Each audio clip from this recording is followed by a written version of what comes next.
Welcome back. അപ്പോൾ കുറേ ദിവസം നമ്മൾ വീഡിയോ ചെയ്തിട്ടാ കുറച്ച് ഹോസ്പിറ്റൽ കേസും അങ്ങനെയൊക്കെ ആയിട്ട് പറ്റിക്കായിരിക്കുമായിരുന്നു. അപ്പോൾ എല്ലാവർക്കും നല്ല അടിപൊളിയൊരു ദിവസം നേരുന്നു. അപ്പോൾ എല്ലാവർക്കും എൻ്റെ വീഡിയോയിലോട്ട് സുസ്വാഗതം. അപ്പോൾ ഇന്ന് പറയാൻ പോകുന്ന ടോപ്പിക് എന്ന് പറഞ്ഞാൽ ജീവിത തടസ്സങ്ങളെ കുറിച്ചിട്ടാണ്. നമ്മുടെ ലൈഫിൽ കുറേ അധികം തടസ്സങ്ങൾ നമ്മളെ നേരിട്ട് കൊണ്ടിരിക്കുന്നുണ്ടാവും. ചിലപ്പോൾ നേരിട്ട് കഴിഞ്ഞിട്ടുണ്ടാവാം, ഇനി ചിലപ്പോൾ അധികം തടസ്സങ്ങൾ നമ്മളെ കാത്ത് ഇരിക്കുന്നുമുണ്ടാകും. അപ്പോൾ ഈ തടസ്സങ്ങളൊക്കെ നമ്മുടെ ലൈഫിൽ എന്തുകൊണ്ട് നമ്മൾ അനുഭവിക്കുന്നു അല്ലെങ്കിൽ നമ്മൾ നേരിടുന്നു എന്നൊക്കെ നമ്മൾ ചിന്തിച്ച് നോക്കിയിട്ടുണ്ട്. ചിലപ്പോഴൊക്കെ നമ്മുടെ കയ്യിലുള്ള കുറേ അധികം പാകപ്പിഴകൾ കൊണ്ടും ഇങ്ങനെയൊക്കെ സംഭവിക്കാറുണ്ട്. അതിൽ കുറച്ച് കാര്യങ്ങൾ മാത്രം ഞാൻ നിങ്ങളോടായിട്ടൊന്ന് ഷെയർ ചെയ്യാണ്. നമ്മൾ എപ്പോഴും ഒരു സ്ഥിരതയില്ലാത്തവനെ പോലെ പെരുമാറുന്നുണ്ടോ എന്ന് ശ്രദ്ധിക്കുക. അതായത് ഇപ്പോൾ ഒരു കാര്യം പറഞ്ഞു കഴിഞ്ഞാൽ അത് പിന്നെ ചെയ്യാം, പിന്നീടാവട്ടെ, എനിക്കിപ്പോൾ പറ്റത്തില്ല, എന്താ പിന്നെ ചെയ്താൽ, അങ്ങനെ ഒരു മാനസികമായ ഒരു അവസ്ഥയിൽ നമ്മൾ ഒരിക്കലും ചെയ്യാൻ പാടില്ല.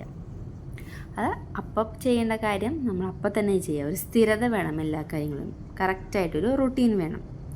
പിന്നെ പറയുന്നൊരു കാര്യം, വിവേകമില്ലാത്തവൻ, ബുദ്ധിയില്ലാത്ത രീതിയിൽ എല്ലാം അറിവുകളും ഉണ്ടായിട്ടും വിവേകമില്ലാത്തവനെ പോലെ പല കാര്യങ്ങളിലും നമ്മൾ പെരുമാറാറുണ്ട്. അങ്ങനെയുള്ള ആളുകൾ ചെയ്യുന്ന കാര്യങ്ങളൊന്നും തന്നെ ഒരു ശാശ്വതമായ ഫലം കാണത്തില്ല. പിന്നെ വിനയമില്ലാത്തവൻ എന്ന് പറഞ്ഞു കഴിഞ്ഞാൽ പ്രാർത്ഥനയിലൂടെ നമുക്ക് നല്ല ചിന്തകൾ വരുമെന്ന് ഞാൻ പല വീഡിയോസിലും പറഞ്ഞിട്ടുണ്ട്. അതുപോലെ തന്നെ പ്രാർത്ഥനയുള്ളവർക്ക് നല്ല രീതിയിലുള്ള വിനയം സ്വഭാവം ഉണ്ടാവേണ്ടതായിട്ടുണ്ട്.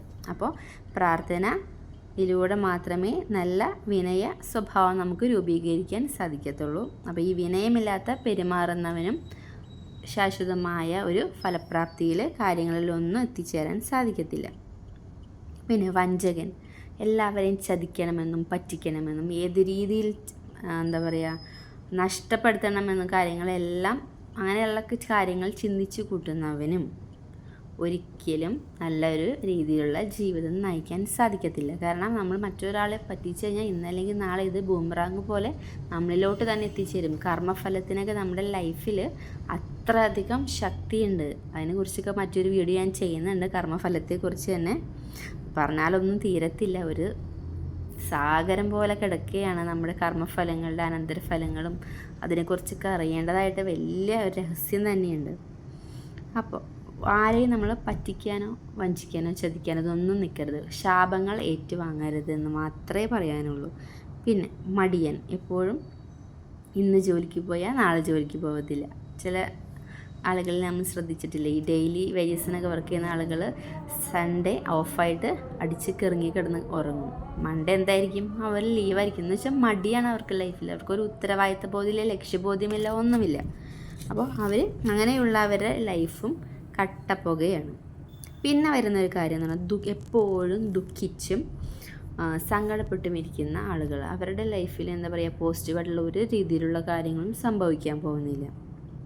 എപ്പോഴും ദുഃഖിച്ചിരിക്കുന്നവൻ്റെ അടുത്തേക്ക് ആ ദുഃഖം മാത്രമേ അട്രാക്റ്റ് ചെയ്യത്തുള്ളൂ. നല്ല കാര്യങ്ങൾ ചിന്തിക്കുന്നവന് മാത്രമേ നല്ല കാര്യങ്ങൾ അവൻ്റെ പോസിറ്റീവായിട്ട് ലൈഫിലോട്ട് അട്രാക്റ്റ് ചെയ്യത്തുള്ളൂ.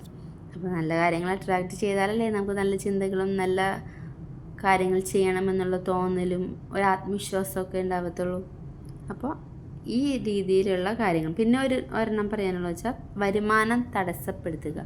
മറ്റുള്ളവൻ്റെ അന്യൻ്റെ ആരിയിൽ മണ്ണ് വരിയിടുക എന്നുള്ള പ്രവൃത്തിയില്ലേ, നമ്മൾ അറിഞ്ഞോ അറിയാതെയോ ആരുടെയും വരുമാനം തടസ്സപ്പെടുത്താതിരിക്കുക. അതൊക്കെ ഒരു ശാപമായിട്ട് നമ്മുടെ ലൈഫിൽ തന്നെ ഏറ്റുവാങ്ങേണ്ടി വരുന്ന കാര്യങ്ങളാണ് കേട്ടോ.